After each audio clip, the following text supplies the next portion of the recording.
look at this. This is a phenomenal cake. What was this made for? Why this cake?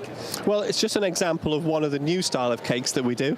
I mean, our background is from Patisserie Valerie, so we still make a wonderful range of Italian patisserie style cakes. Wow, that is a good cake. But over the years, we've also do more interesting things with modelled marzipan, different kinds of corporate cakes, or new, funkier styles of, well, anything you can imagine that can be made in cake, we do. Starship Enterprises, we make...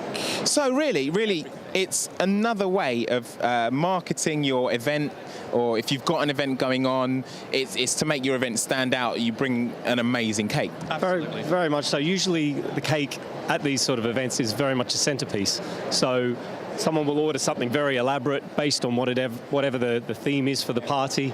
People can come to us with any theme whatsoever, any design, any request, and we can make it. We do lots of kids' parties, weddings, all kinds of things. So any design, any... It is a challenge.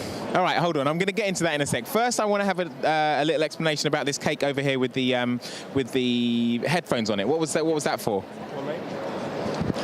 This particular style of cake we made quite recently for Egg London, so this was actually going to go to a DJ, and these are actually modelled in marzipan by the lovely Anna in our marzipan studio. You have a marzipan studio? A marzipan studio, absolutely. So again, making anything from animals to brides to babies crawling on cakes to clogs that are flown all the way to Holland as a special commission. Wow. And then this one, is this more for this event here today? Absolutely. This is the brand here of Prestige Events. This is their 2020 magazine, and this is just a standard good old-fashioned corporate cake with logos. Whether or not these can be put onto cupcakes, they can be put onto square cakes, they can be made three-dimensional. Okay. Okay, nice.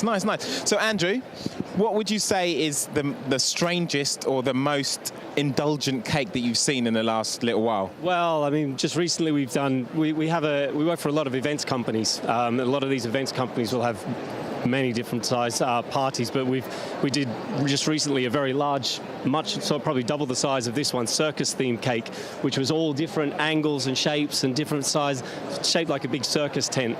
It just had bits and pieces coming out of it, all related to circus. They're always a lot of fun to make.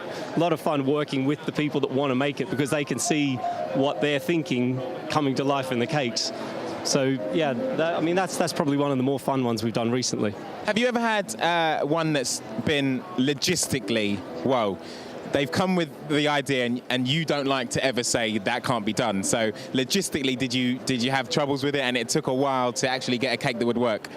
2 cakes I can think of. Go on. Canary Wharf. Wow, that's a tall cake. Make a Canary Wharf, which took about 3 weeks, and the Starship Enterprise. Wow, Starship Enterprise. Literally the size of a table, and that took a while to make as well.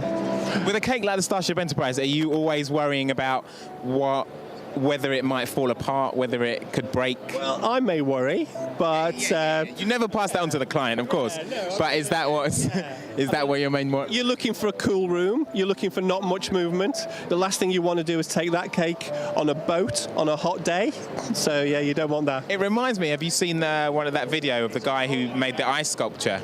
The really huge one. That's the kind of problem that you have to worry about, isn't it? This little chisel, it all falls. He takes the little stand away and then...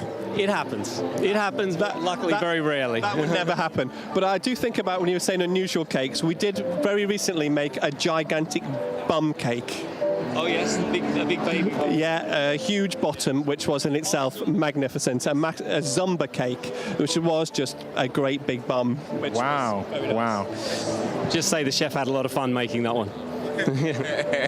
So finally, what do you think is why are you here at Confex this year? Did you come last year? Well, we usually come actually just to meet anyone who's around, but specifically this year, we'd like to meet anybody who's interested in cake. And I have to say, in the mornings, even this early on, that people just want to come over and they're excited and interested in cake. Do you think it's an essential place to be because your events, basically, your cakes go to events, is it an essential place to be if you're working in the events industry? It is definitely. A lot of it, like I said, a lot of events will have parties. They will need a centerpiece. It's not just events, it's venues as well. People might make personal, family party bookings. They might ask the venue, do they need a cake, or do they make cakes? Where can they get them from? So this is an important place for us to be, to introduce ourselves to all the events and venues. Nice. Well, guys, I'm going to hope you have your cake and eat it these the next couple of days. You like that? Very nice. Lovely to meet you, Mark. Thank you very much. Lovely to meet Andrew. Thanks very Have a much. good time. Nice talking to you. Make sure you check out the Twitter feed, guys. It's being updated all the time. If you're going to tweet yourselves, don't make sure you hashtag it. The hashtag is LoveConfex, and make sure you also follow INTL Confex. That's at INTL Confex. We'll see you in a bit.